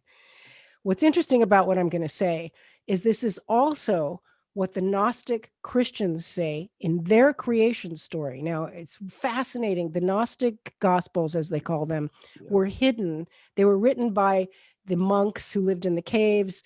And when the church started to get organized, they took all these writings and they hid them because they didn't want them to be part of the organized church. And they were found in 1948 in a cave at Nag Hammadi. And so now they've all been published as the Gnostic Gospels, and you can read this. And they have their own creation story. It has no Adam and Eve, Garden of Eden, none of that stuff. And it matches exactly what Abraham says with a little bit more narrative. So here's what it is. So in the beginning, there was just this stream of consciousness. And at some point, for some reason, I don't know why, some aspect of that consciousness decided to pop out of the stream and be separate from it. And I always describe it, it's like if I'm trying to read this piece of paper, I can't read it if it's right here. I have to put it over here. It has to be separate from me so that I can read it or know it. And so this piece of consciousness pops out and says, I want to know myself from a different perspective. And now oneness has become two-ness.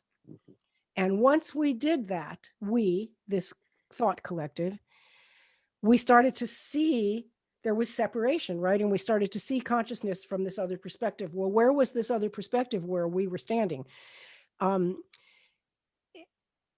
I can't really answer that either, but what happens is we start densifying and densifying our energy until we create physical matter. So we now have matter, earth, and gas and all the stuff, and physical bodies. And so the answer to your question is because we want experience. And the way that I've heard many great teachers say it is the soul is like a perpetual motion machine. It just constantly wants to, like a Pac-Man. Remember Pac-Man? How it just went and gobbled everything up? That's kind of like what our souls want to do. We just want to keep accumulating experience so that we can bring that experience back into that stream of consciousness for the continuation of what? I don't know. Can I add a little something Yeah, here? And this is why, it took me 3 attempts to try to understand the Course in Miracles. At first, I thought it was blasphemy, but when I started to really understand it, and all these epiphanies started to happen quite surprisingly. What the Course says is that, and you're right on target, that separation. During that separation, the ego was created. All of these, the world, the universe, the Big Bang, so to speak, and all of these things popped into existence. As soon as they did, they rolled right back up. That's why there's no time.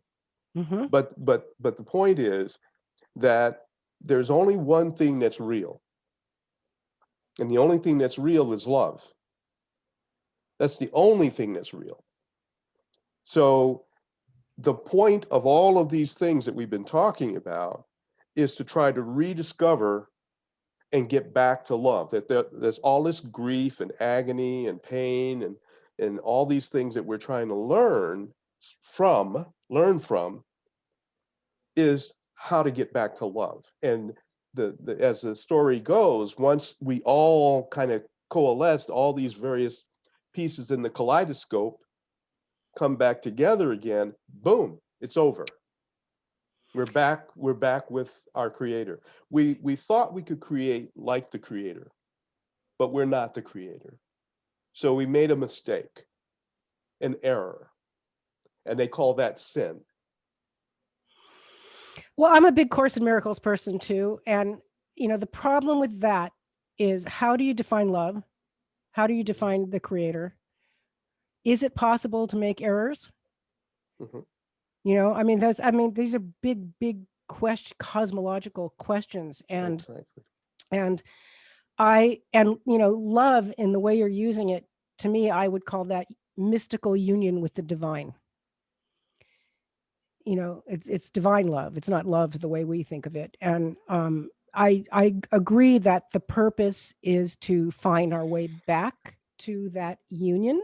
That's what a lot of the mystics have talked about. And once we find our way back to that union, then it's the end of what? I mean, the Buddhists say it's the end of incarnation. If you get to that place, enlightenment, you don't have to incarnate anymore. But you didn't have to incarnate in the first place. So does it end? Or maybe it's just what ends is our awareness of the cycle. It's like we're not involved in it anymore. We've become indifferent to it. It's like, it's like, okay, I'm done with being attached to that. I'm done caring about that. I'm just going to be back in the soup, in that cosmic soup, that stream of consciousness, and not be involved in incarnation anymore. That seems kind of like the Course in Miracles way of saying it. I don't like the idea of error, because I don't think there can be any error in the universe. Everything is everything is what it is, what it is. And yes, Clara, Muslims do believe in Jesus coming back. Just as an FYI to answer your question. Was that helpful at all? And Rosamund, that's such a good question. I think, I disagree with, some of what you said, but I think that, when I talk about error, I talk about what we struggle with in terms of ego, pride, all these things, fear, all these things that generate all these other things that we struggle with. And when are we really at peace? Are we ever really at peace?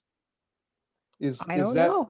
Well, my guess is, and my thought around this is, yes, we're at peace when we decide that we're going to live to the best, because we are in the soup. The best of our ability, we let go of that stuff. When we start to let go of fear, we start to let go of all these things that we've created, or that the ego likes to create in us. Once we start to overcome that, I mean, even when I meditate, when I start getting away from all my problems and all my whatever perceived notions and issues, I'm experiencing a little bit of peace there. So then when you're done meditating, you have to still you're still in the soup. Body. And you have to go get the oil changed in the car. That's right. That's right.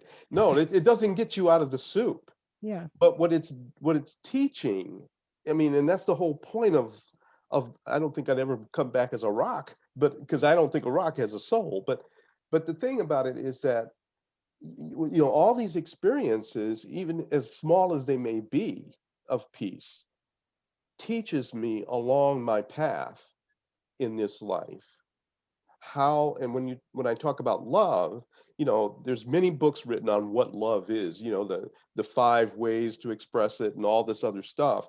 No, we know what love is. We know when we care about people, when we love ourselves, when we love things, that we know how to feel joy in our lives.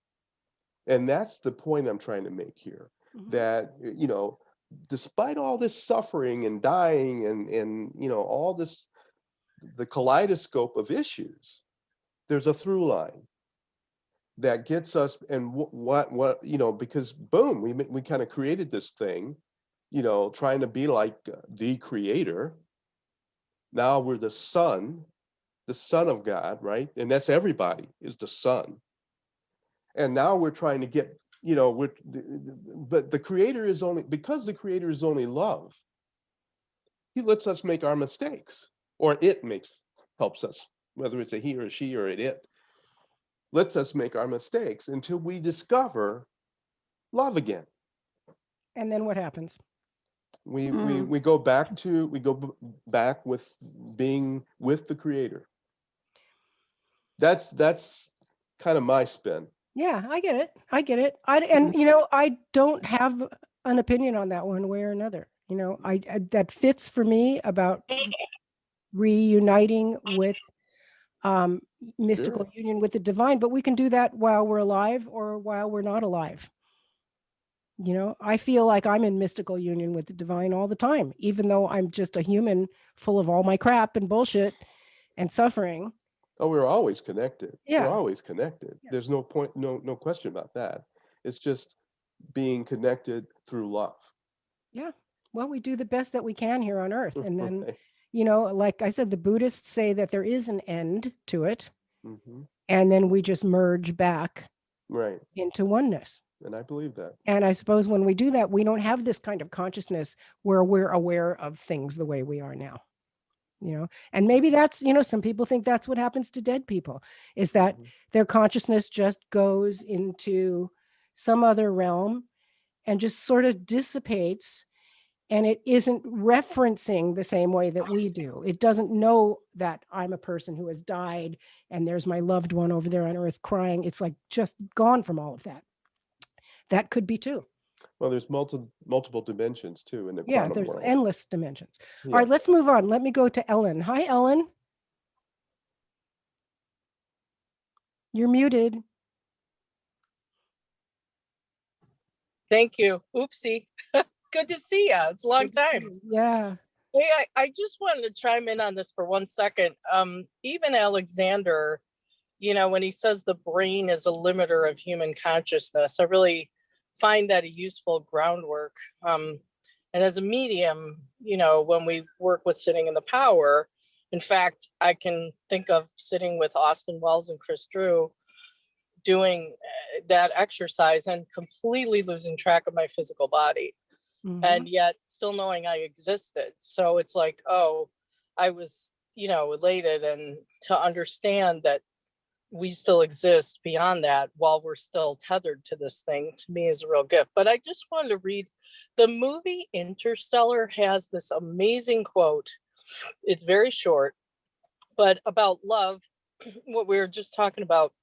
I just want to read this because I just love this. And I think it's a wonderful grounding for this. And so here it is. Love is the one thing we're capable of perceiving that transcends dimensions of time and space. Maybe we should trust that, even if we can't understand it. Maybe it, meaning love, means something more, something we can't yet understand. Maybe it's some evidence, some artifact of a higher dimension that we can't consciously perceive. And so I just, in my mediumship training and my mediumship work, the understanding of blending and how we work with clairsentience, and, how there's just this way that energies converge and come apart. And, it's just this dance and this flow. And this quote to me really speaks to that we have a flow through of our love and connection in ways that is beyond what our psyche and soma can perceive, as even Alexander. So anyway, I just wanted to share that quote because this is a great, Okay, I'm good. glad to, and it's good to thank see you. It's good to see you. Sorry I missed you last year. That was Oh, I know. Well, we'll get it. We'll do it again. Someday I'll be back in Chicago. Yeah, maybe we'll come to you too. All right, that would be great. Well, the Afterlife conference is going to be in Portland in 2022. So you can come to Portland. I'm down with that. Okay, good. All right. Any other hands up, or am I missing anything?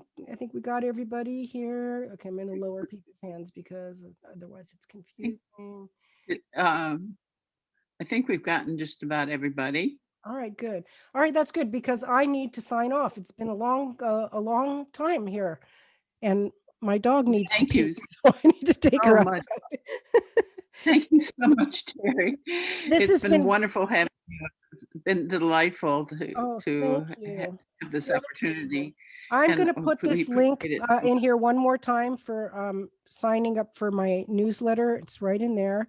So everybody copy and paste it and put it somewhere and go ahead and sign up for that, and you'll get all kinds of stuff. And if you want, if you've anything in particular that you want from me, like a copy of the PowerPoint or some stuff on grief. Oh, by the way, when you sign up for the newsletter, you get 3 of my books for free, digital online versions. So that's a little perk.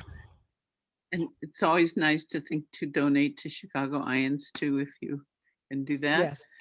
Because Diane has been doing this on her own for 100 years, and she works so hard, and it's overwhelming. So please donate to Chicago IANDS. Our first meeting was May 98. I've been doing it every month since then. So we want Thank to you, keep Diane. going if possible. So thank you so much for joining us, all of you. Don't forget that we've got a great meeting coming up next month with Vince Jenna, who is an actor and musician, as well as a wonderful psychic medium and just a great person. And he's got great stories and he's full of insights. So join us next month for Vince. And thank you all for joining us, and see you next month. Bye, everybody. Thank you, thank you, thank you. Thank you.